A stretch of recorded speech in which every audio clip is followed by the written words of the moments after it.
Article 24, everyone has the right to rest and leisure, including reasonable limitation of working hours and periodic holidays with pay.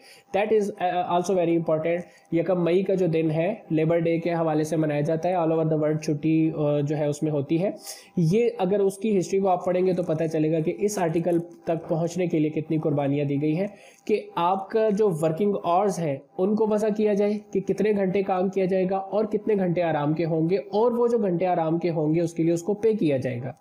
अभी आप ये देखेंगे कि जो हर जगह इवन गवर्नमेंट जॉब्स में तो होता ही है, प्राइवेट में भी जो लेबर लॉज हैं उनके तहत कम से कम यही है कि आपने जो छुट्टी का दिन है उसकी भी पेमेंट देनी है. सैटरडे संडे ऑफ होता है आमतौर पे गवर्नमेंट जॉब में, और प्राइवेट जॉब्स में संडे ऑफ होता है, लेकिन उसकी पे दी जाती है. ऐसा नहीं होता कि उसकी सैलरी उस दिन की डिडक्ट कर ली जाए. इसी तरीके से छुट्टियां भी जो है वो एक खास हद तक अलाउ होती है. महीने में 2 है या 4 है या जो भी है वो अलाउ होती है, और वो with in that salary limit जो है वो आती है.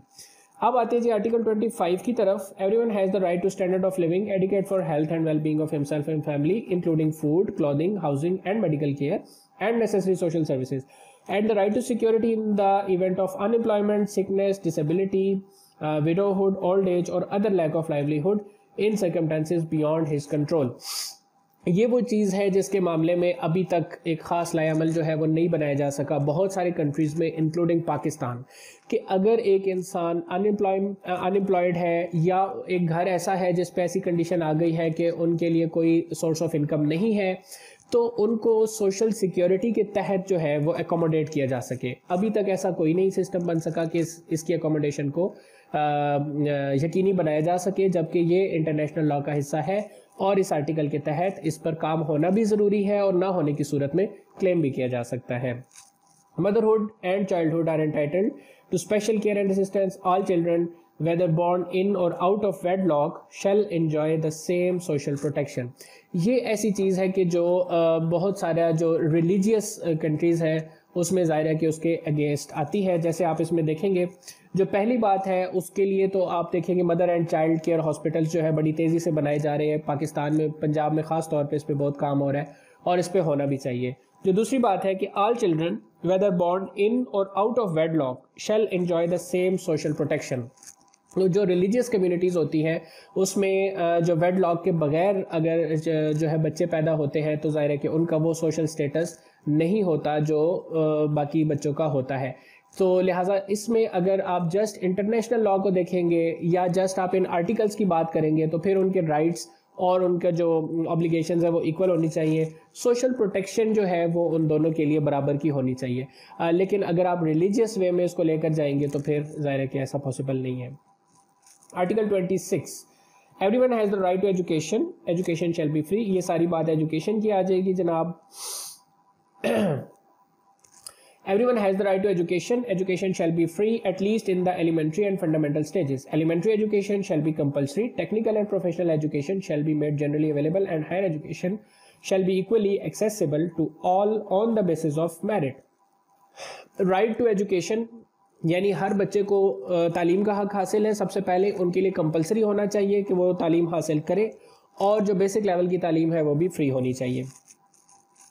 Second, education shall be directed to the full development of human personality and to strengthening of the respect for human rights and fundamental freedoms. It shall promote understanding, tolerance, friendship among all national, racial or religious groups, and shall further the activities of the United Nations for the maintenance of peace. ये general जो उसका curriculum है उसके बारे में बात की जा रही है कि किसी भी कंट्री का जो करिकुलम है एजुकेशन के लिए वो कैसा होना चाहिए. Parents have a prior right to choose the kind of education that shall be given to the children. वालिदैन का हक पहला है. Article 27 जनाब, everyone has the right freely to participate in the cultural life of the community, to enjoy the arts and to share in scientific advancement and its benefits. Everyone has the right to the protection of the moral and material interest resulting from any scientific, literary or artistic production of which he is the author.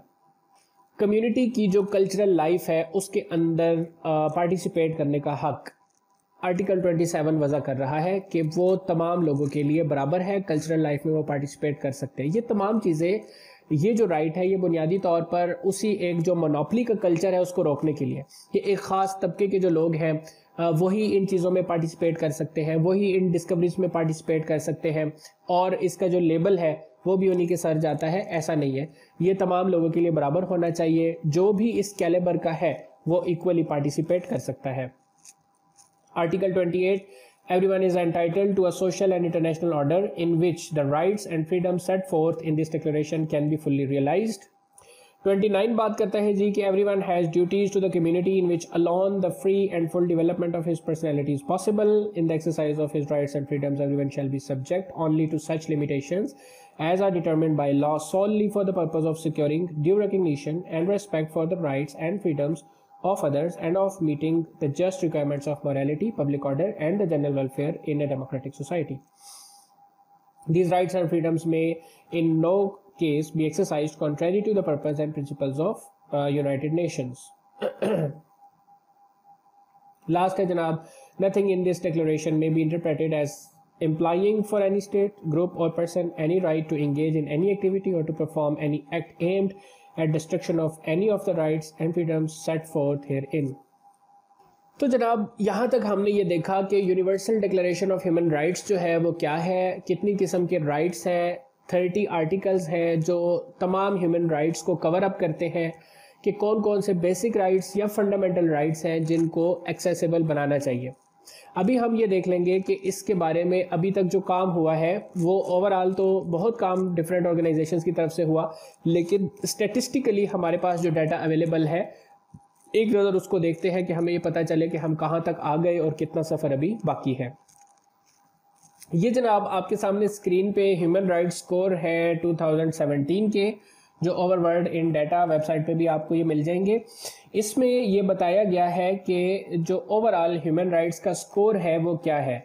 नीचे आप देख रहे हैं कि एक parameter है जिसमें -4 से लेके +4 या उससे अबव तक का जो है वो एक बार है जिसमें कलर्स के ज़रिए से शो किया गया है ओवरऑल वर्ल्ड मैप पे वायलेशंस की क्या सूरत हाल है, ह्यूमन राइट्स किस हद तक इंश्योर किए जा रहे हैं। माइनस में अब आप देखिए ये कलर से ही आपको पता लग जाएगा कि दुनिया की जो ज़्यादा परसेंटेज है इस वक्त जो आपके सामने नज़र आ रही है वो सारी की सारी ऐसी है कि जिसमें ह्यूमन राइट्स को इंश्योर नहीं किया जा सका, यानी ह्यूमन राइट्स का जो स्कोर है वो नेगेटिव में जा रहा है। 0 तक जो कलर्स हैं उनको अगर आप देखेंगे तो ये सारे के सारे, इवन आप अफ्रीका को देख लें, ऑलमोस्ट आपको ये 90% ऑफ अफ्रीका 90-95% है जो सारे का सारा ऐसा है कि जिसमें ह्यूमन राइट्स नेगेटिव में जा रहे हैं।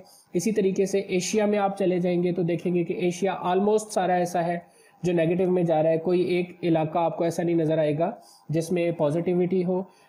इसी तरीके से फार ईस्ट एशिया की तरफ साउथ चाइना सी का जो इलाका है वहाँ पे चले जाएं तो भी आपको ये सिचुएशन नज़र आ रही है।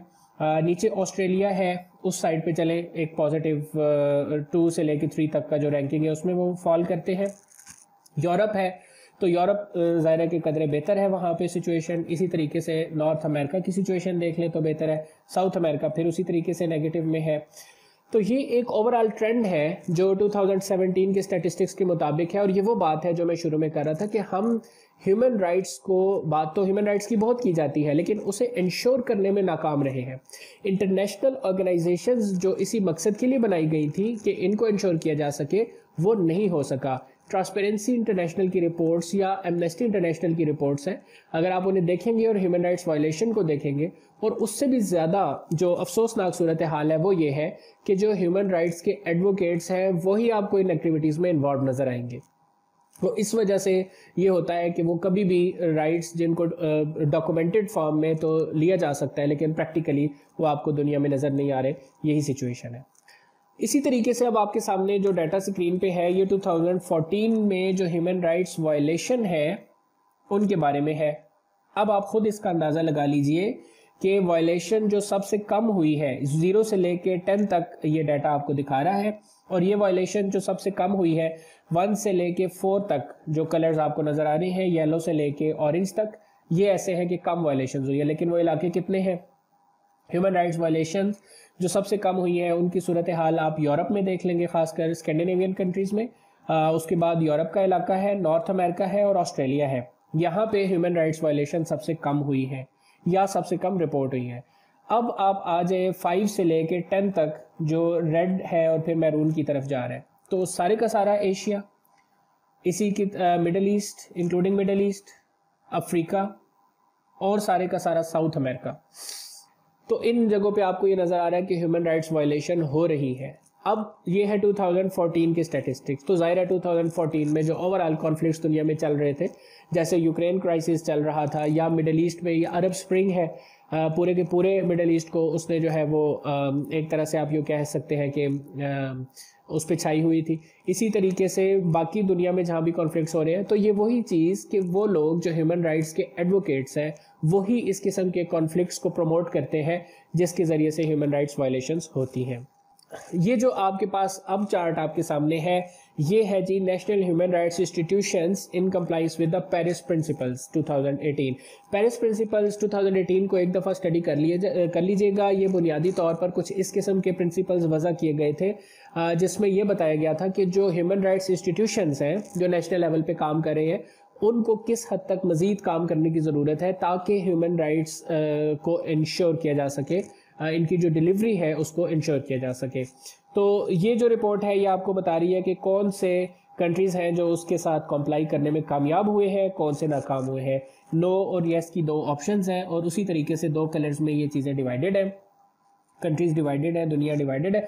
आप इसमें देख सकते हैं कि कहाँ कहाँ जो है वो ह्यूमन राइट्स इंस्टीट्यूशंस पॉजिटिवली काम कर रहे हैं, पेरिस प्रिंसिपल्स के साथ कॉम्प्लाई कर रहे हैं, और कहाँ कहाँ नहीं कर रहे। तो ये जनाब आज का हमारा लेक्चर था जिसमें हमने जनरली ह्यूमन राइट्स को डिस्कस किया है और तफसील से ह्यूमन राइट्स डिक्लेरेशन के ऊपर हमने बात की है। अगर ह्यूमन राइट्स के हवाले से क्वेश्चन बनता है जो वुमेन राइट्स से हट के होता है, तो फिर उसके अंदर ये तमाम चीज़ें वज़ा की जा सकती हैं, जिसको आपने इन्हीं पार्ट्स में डिवाइड करना होता है कि ह्यूमन राइट्स डिक्लेरेशन क्या कहता है, किस हद तक उस पर काम हुआ है और किस हद तक अभी उसमें गुंजाइश बाकी है। इसके अंदर आप MDGs को और SDGs को भी इंक्लूड कर सकते हैं, जिस पे मेरे सेपरेट लेक्चर आ चुके हैं। उन चीज़ों को इंक्लूड करने से ये होता है क्वेश्चन की लेंथ पे डिपेंड कर रहा होता है कि आपने उसको कितना लेंथी करना है या कितना आपने उसको प्रिसाइज करना है।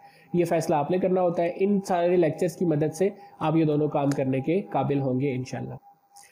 अपना ख्याल रखिएगा, दुआ में याद रखिएगा। अल्लाह हाफिज़।